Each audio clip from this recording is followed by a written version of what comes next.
Hello friends, welcome back to my new video guys and my YouTube channel. Today friends we are going to talk about guys how can we customize guys Tecno phone sleep time setting. Friends you want to customize, friends you want to use your phone sleep time setting. So friends, how can you use today friends? I will show you, I will tell you guys. Friends you want to use guys a phone sleep time setting. So friends, how can you use in your Tecno phone device?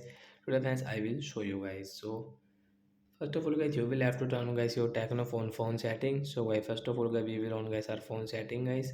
So guys, after on phone setting, I scroll it. Friends, you can see guys your Tecno phone this type of setting. Friends, you can see guys your Tecno phone display and brightness. Guys, tap on display and brightness. Then guys, scroll it. Friends, click on your screen timeout means guys your phone sleep time, guys. You can customize according to yourself, like into 15 seconds.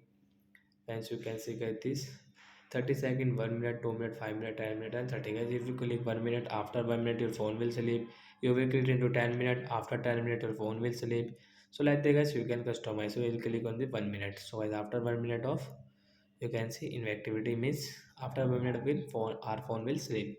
So like that guys we can use phone sleep time setting and we can customize, we can set according to ourselves. So that's it guys, thanks for watching the video.